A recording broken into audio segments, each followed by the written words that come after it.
Hello, everybody. Happy May 6th, 2020. My name is Christopher Saunders, and this is the Connecticut Sports Talent Show, where we talk all things talents in Connecticut. And on today's show, we have a Hall running back. His name is Isaiah Lizardi. Lizardi, thanks so much for being able to come on. Thank you so much for having me. This show, I've been watching it, and I see a lot of other very talented players from Connecticut, so I really appreciate you having me on here. It's a pleasure to be able to have a talented player like yourself come on. We'll get into your playing career in just a little bit. What I really want to discuss with you first is what got you into playing football? First, I moved from Hartford to Rocky Hill, and Rocky Hill football was pretty good at the time. They had great athletes across the board: Grant Nieves, Joey Catania, just all these very talented players. And my mother, I call her my second mother, but her name's Melissa Postel. She's like, "You're a little fast. You should play football." So, first time I started playing, I was in fifth grade. Started playing, and from there on, I had great coaches. Just kind of like fathers to me, and they did it for me. Great coaches across the board. Justin Barron's dad, Coach Barron, he's amazing. I had a bunch of Coach Gibbons, all these other coaches, great people. Showed me football. I had great leaders. And then from there on, I kind of just kept working at it. And I started to really fall in love with the sport. And then as I fell in love with the sport, I guess my work ethic kind of went with that, with the love and work. A lot of justice. So I just kept doing that. And then I hit high school and, things really started moving along. I mean, I had a great season last season. So it was just that. I mean, it's moving slow, one season at a time. Was there any coaches as far as you were moving up the pipeline, either through Pee Wee, flag, whatever you want to call it, all the way to high school that kind of really, their wisdom and their knowledge kind of has stuck with you to the point that you are now? Absolutely. I have there's a few coaches. I'll name them all. Probably fifth grade, I had Coach Capasso, great coach. I had Coach Eddie and Coach Gibbons, great coaches, very hard. A lot of them going off of championships and stuff like that. So I wanted to do that for them. Mm-hmm. And after that, I went to Weathersfield because Rock Hill didn't have enough players my 8th grade year, in my 7th grade year. And I met my coach, Coach Rivera. He's over there now, an assistant coach at Weathersfield high school football. He's been around all the time, always telling me how much he appreciates me and how much I've been working, and definitely Coach Rivera. And then as I, progressed through high school and stuff like that,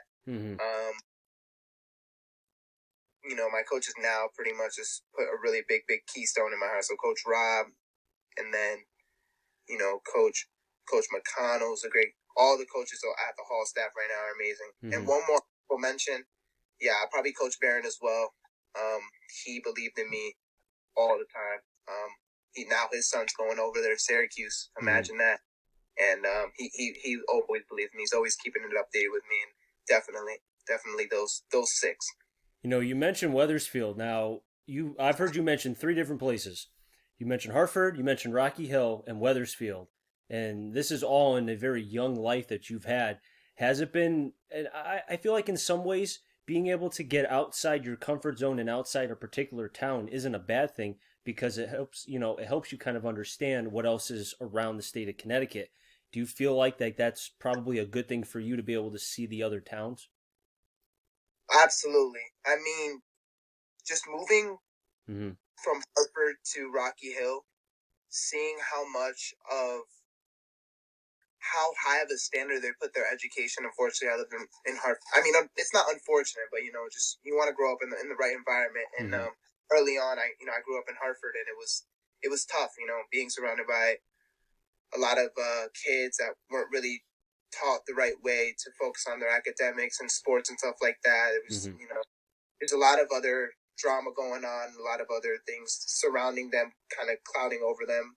And fortunately enough, I got to move to Rocky Hill, a beautiful small town near Weathersfield, Cromwell area, and it was amazing. I grew up, thank God, around the right people, and they showed me a lot of different ways, academically to be focused on that, and when I moved to Weathersfield, they were like, they played a lot. They weren't as good, but they worked really hard. A lot of hard workers. Mm-hmm. One of my friends, he's about to be a senior with me now. Our last game together, but Zach Zerzola and all those guys over there in Weathersfield. Mm-hmm.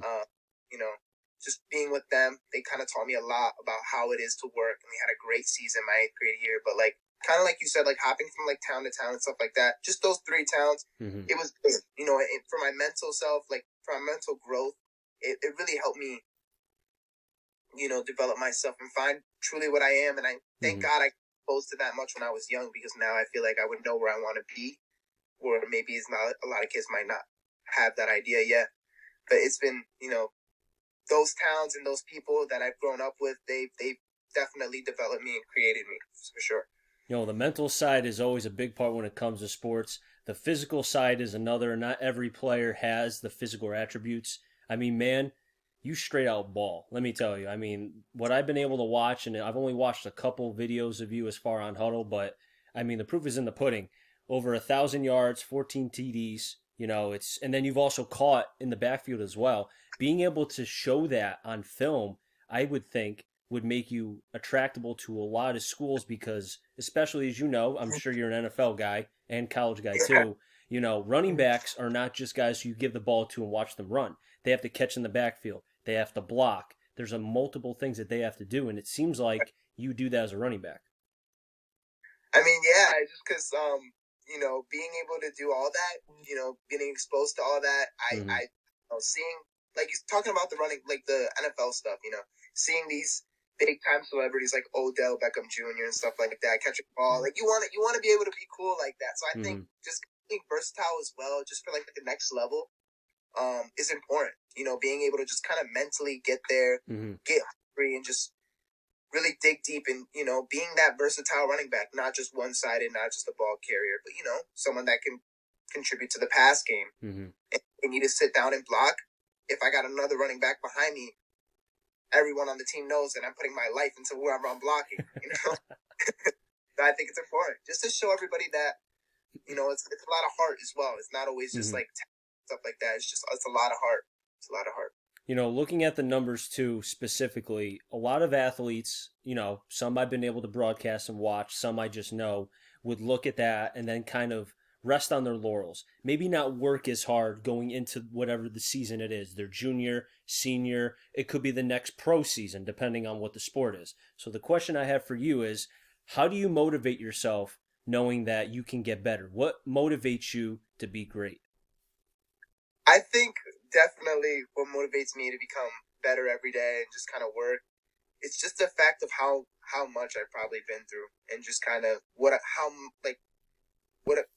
at the rate, the trajectory that I can like really really achieve if I just keep doing what I'm doing. And also as well, it's like Mm-hmm. my mom, my motivation always, she's always been my motivation. It's just like, and it's also just my coaches, like, why would you want to stop now when you're going into your senior year? And of course, not a lot of people are like that, but my motivation would be just why now? You've done so much.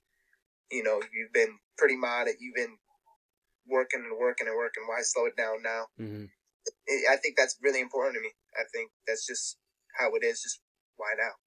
Why not me?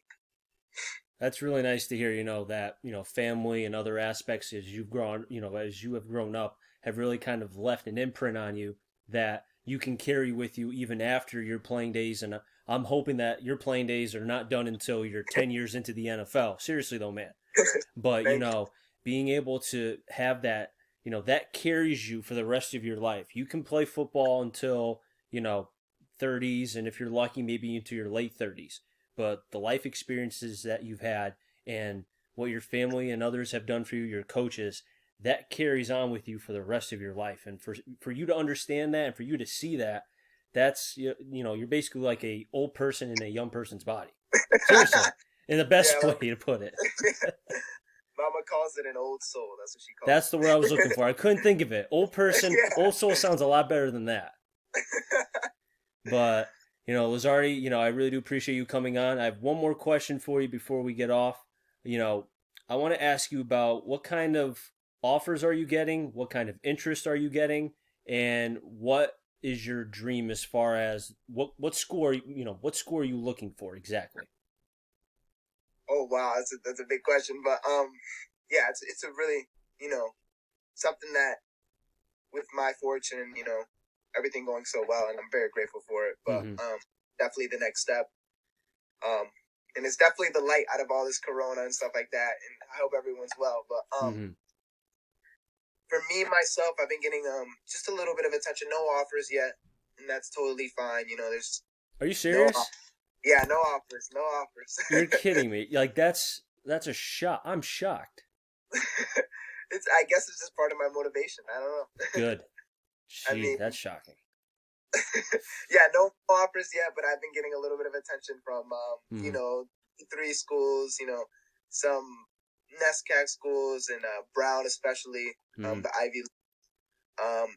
What I want to do, I want to put myself, everybody talks about playing ball forever, you know what I mean? And I love football. Part of my life is a part of my life, Mm-hmm. but it's not my life. But it's a very big aspect of who I am and how I define myself and how I walk, how Mm-hmm. I talk, what I do in the classroom. It motivates me all the time. But I want to put myself in a classroom setting with playing ball and just enjoying myself. Mm-hmm. Maybe getting into a D3 setting, you know, being able to kind of live your life, but also focus in the classroom on what's really important. I love ball, but like I love school as well. You know what I mean? It's just I know it's a little tough. Like it's weird to hear that. Not a lot of people, like good, really, Mm-hmm. really football players to say that. I didn't really, but myself, I just really want to focus on the classroom. I love school. With all this pandemic and all that's going on, I'm bummed that I have to leave school, but I want to set myself in a small setting where I can Mm-hmm. really sit, focus on myself. Nothing too crazy, but when there's enough people watching, something to get me a little bit excited to go to the games, and of course, just have a tight family. Mm-hmm. I feel like it's a little harder to do. Go to a big D1 school and just kind of feel like you're in as one. You're all together as one, and it might Mm-hmm. be a little bit tough. I've heard some athletes say that, and it's just a little tough. But myself, I'd probably want to put myself in a classroom setting with playing ball, so somewhere around D3, focus on that. Mm-hmm. One thing at a time, and continue to play ball for as long as I can. The wise man of Lizardi, the old soul right here. I swear to you, you're an old soul, man, and there's nothing wrong with that. There's nothing wrong with that, you know. And a fun fact: I heard you mention the NESCAC. I broadcast games for the NESCAC. Oh, really? Yeah, That's I awesome. do. I That's do awesome. Trinity, Wesleyan, and Connecticut College. That's awesome. That's So awesome. if you go there to Con College doesn't have a football program, but if you go to Wesleyan or Trinity, I could be broadcasting your game if you run for 300 yards and 3 tubs. You never know. I'm gonna tell him, hey, everyone else who no one else knew me before Chris. That's my man right there. Hey, man, seriously, though, I'm surprised you're not getting any offers yet, but you're a talented young man, and I think there will be offers coming for you even after all this hoopla coronavirus stuff goes away. Just keep that attitude, keep that old soul mentality, keep working hard, man, and the future is bright for you. Seriously. Thank you, Chris, and thank you for having me on the show. It was a true pleasure. I You're always can't welcome to say come how on anytime. I can't explain my gratitude towards this. It's awesome, and I'm really glad you're doing this for the community and the people around you. Because for me, kind of gave me some light to wake up this morning. I'm like, let's go. I'm gonna get on this. I could tell yesterday because I was on my run real quick and I saw you try to Yeah. FaceTime and I'm like, is he trying to come on already? I don't even have my notes on me. I mean, I didn't even have my notes. Very true. That's very true, people. But hey, Oh, man, you and your family stay safe. Stay in touch. Like I said, you're always welcome to come on anytime. thank you, Chris. It's a pleasure. Thank you so much. Now, I'll wrap things up here on the Connecticut Sports Talent Show. So until next time, stay safe. Enjoy the rest of your day, everybody.